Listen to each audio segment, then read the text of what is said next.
A renowned fertility hospital in Enugu hides a horrifying secret.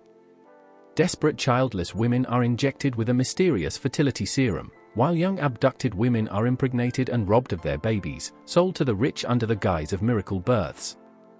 When one woman insists on a DNA test, the web of deception unravels. What follows is a heart-wrenching fight for truth, justice, and redemption in a world where motherhood has been turned into a market. And if you're new here, hit subscribe and turn on the notification bell and tell us in the comments where you are watching from. We share African folktales daily filled with lessons, emotions, and justice. Let's delve deeper into the story. The sound of children laughing outside her window tore through Adeora's heart like broken glass. Every morning, it was the same chorus, their small feet kicking dust, their mother's voices scolding gently, and that soft hum of life that always seemed to exclude her. At 34, Adora Yume had everything a woman could dream of: a stable job, a kind husband, a roof that didn't leak, but none of it filled the empty ache of her womb. Her neighbors whispered behind her back. Some said she was cursed, others pitied her. She stopped attending baby showers long ago. Her husband, Obinna, once doted on her like a rare jewel. Now his love had become duty, dry, distant, quiet. He slept early. He spoke little. The silence between them was heavier than any argument. That night, while flipping through radio stations, Adora heard the advert that would change her fate. Grace Life Women's Hospital, where hope becomes life. Call now. We bring motherhood to those written off by nature. She froze. Something in the announcer's voice sounded almost divine, confident, promising, hypnotic. The next morning, she stood before the hospital's towering glass doors, her heart pounding. The building glistened like a promise. Nurses in clean white smiled too perfectly. Dr. Izima, a tall, graceful woman with calm eyes, greeted her warmly. "You've come to the right place, Mrs. Yume. Here, we don't wait for miracles. We make them." Adeora's tears fell freely. She didn't care how, she only wanted to be a mother. She signed every form, took every injection, slept through every test. 3 months later, her test came back positive. Pregnant. For the first time in years, she laughed until her voice broke. She told everyone in the church. She danced through the market. She became the woman everyone congratulated. Adora is finally blessed. But beneath that hospital, in a hidden wing guarded by silence, other women screamed in pain and confusion. Grace Life Women's Hospital gleamed like a holy sanctuary. Its scent of lemon disinfectant and quiet hum of machines wrapped around Adora like peace. She had found her miracle, or so she believed. Every visit felt divine. The nurses called her Mama Chidra. Dr. Izima's voice was always calm, always assuring. "Your body is responding beautifully," she said, tapping Adeora's file with practiced confidence. "Soon you'll feel the kicks. It's a blessing when science and faith hold hands." Adora smiled through tears. Every night, she rubbed her flat belly and whispered prayers. The injections made her weak, sometimes dizzy, but she didn't care. All that mattered was the dream, the baby of her own. Her husband, Obinna, softened again. He took her to dinners, touched her cheek with gentle pride, even told his friends. Grace Life is not just a hospital. It's heaven on earth. Meanwhile, deep beneath the marble floors and perfumed corridors, Chika awoke to darkness. The room smelled of rust, medicine, and fear. She was lying on a metal bed, her wrists bruised from restraint. Around her, other young women lay motionless, their stomachs swollen. Some cried quietly. Some stared blankly at the ceiling, their eyes long past tears. Chika's memory was a blur. She remembered a woman in a nurse's uniform who had promised her a scholarship in Enugu. "Just a quick medical check," the woman had said. "We need to verify your health before processing your papers." Now, she was trapped. A male attendant entered, his expression cold. "Eat," he ordered, dropping a tray of food. "Dr. Izima doesn't like weak mothers." Chika trembled. "Where am I? What do you want from us?" He smirked. "You're carrying hope for those who can pay for it." The door slammed shut. Above ground, Adeora's joy grew as her belly began to swell. Dr. Izima congratulated her. "Everything is perfect. Just keep believing." But Adeora didn't know her pregnancy was simulated, a carefully calculated trick of hormones, injections, and suggestion. The real baby, her supposed miracle, was growing in Chica's womb below. One night, as Adeora left the hospital after a routine check, she noticed a group of nurses pushing trolleys toward a restricted elevator labeled "Authorized Personnel Only." She caught a strange smell, blood and iron mixed with disinfectant. "What's down there?" she asked lightly. The nurse smiled, too quickly. "Just the lab. For research." Adeora nodded, unaware she'd just brushed against her destiny. Down in the hidden ward, Chica whispered to another girl, Ngozi. "We must escape. When the time comes, I'll run." Ngozi shook her head weakly. "They always catch those who try."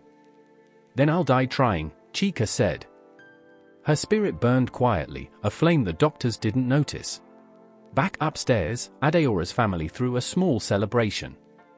Music, laughter, gifts. She was finally Mama Adeora. She looked at her reflection that night and whispered, "Maybe God had a strange way of answering me, but he answered." But far below her, Chica's cry echoed in the night as she felt the first flutter in her belly, a movement that belonged to someone else's miracle. The night shift at Grace Life was always quieter, too quiet. The hum of air conditioning masked the whispers of those below. While patients upstairs slept under white blankets and soft hymns played from hidden speakers, the basement remained a world forgotten by mercy. Chica had stopped counting the days. Her belly had grown heavy, her body weak, but her mind sharpened with every passing hour. She had listened, observed, and waited. In her small cell, a dim bulb flickered like a dying firefly. Across from her, Ngozi coughed endlessly. "They said I'll deliver next week," Ngozi murmured. "Then I'll finally see my baby." Chica turned to her with hollow eyes. "You still believe that?" Ngozi smiled faintly, the kind of smile born from denial. "I have to. If I don't, I'll lose my mind." Their conversation stopped when footsteps echoed through the hallway. The door creaked open, a nurse entered, flanked by 2 guards. "Everyone up," she barked. "Dr. Izima will inspect you tonight." The women stood shakily, clutching their stomachs.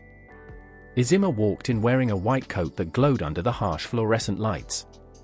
Her face carried calm authority, the kind that could convince anyone she was saving lives. She moved from one girl to another, checking charts, nodding occasionally.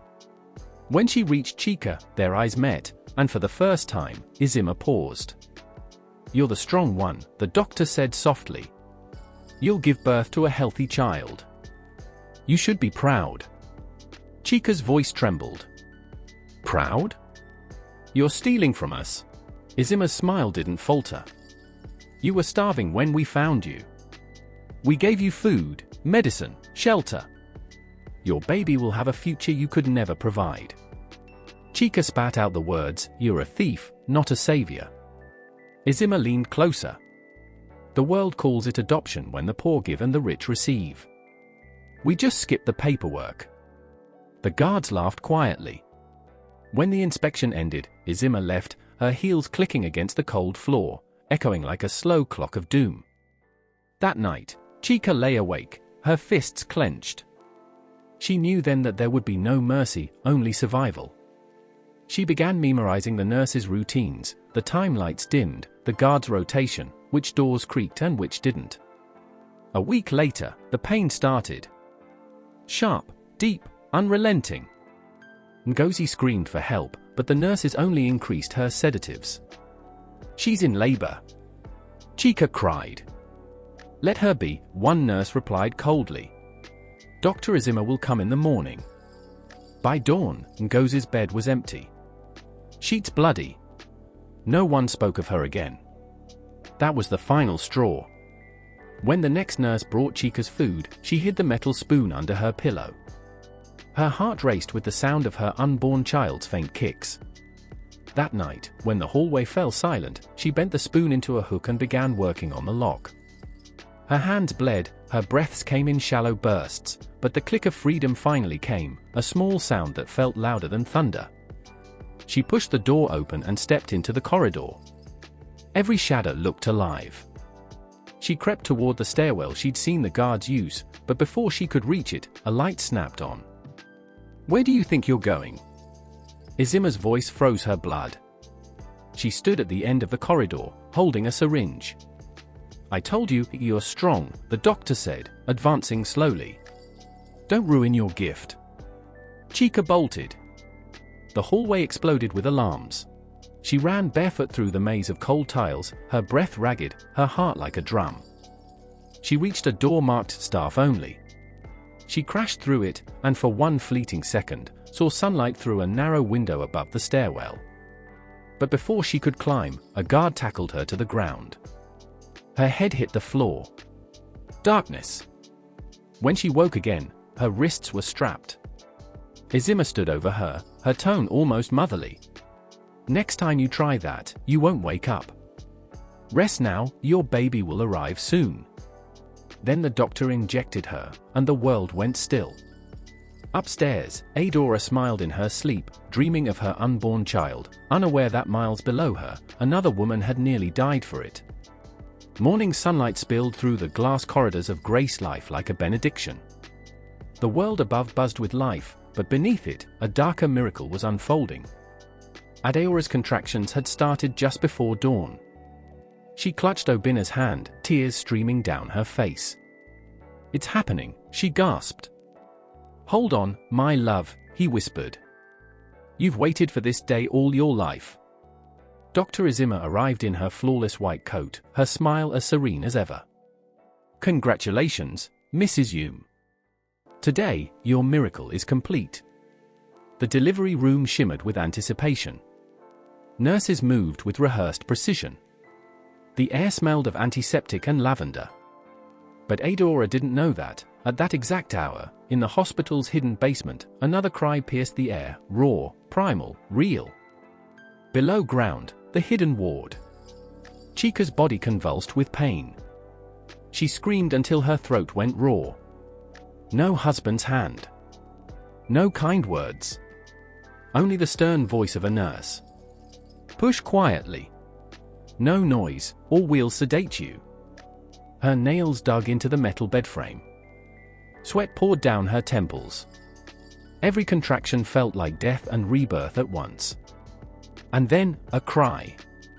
Tiny, fragile, perfect. The nurse lifted the baby, expressionless. Chica reached out weakly, whispering, "Please, oh my child." The nurse turned away. "This one goes to the upper floor." Chica's scream echoed through the corridor, colliding with the cries of other mothers whose arms would never feel the weight of their babies. A nurse injected her. Darkness rushed back. Upstairs, the celebration. At that same moment, Adora heard the first cry of her child. Tears flooded her eyes. "My baby, my miracle," she sobbed, reaching out as a nurse handed her the infant. Dr. Izima smiled, watching the scene like a sculptor admiring her work. "A beautiful girl," she said softly. "Healthy, strong. You did well, Mrs. Hume." Adora held the baby close, whispering, "Chidera. God wrote my story." The room erupted with laughter, photos, and songs. Obina wept openly, thanking every nurse, every hand that had helped. Even the reporters who'd heard about her miraculous conception gathered outside the hospital gate, ready to capture the testimony. Down below, Chica woke alone, weak, empty, her arms aching for what was gone. She looked around the silent room. Ngozi's bed was still empty. "They took her too," she whispered, tears blurring her sight. The nurse returned later, pretending pity. "Your baby didn't make it," she said coldly. Dr. Izima sends her condolences. Chica stared, her mind refusing the words. No, I heard her cry." "You're confused. Rest now." But the nurse's eyes flickered, Just a second, and that second told Chica everything.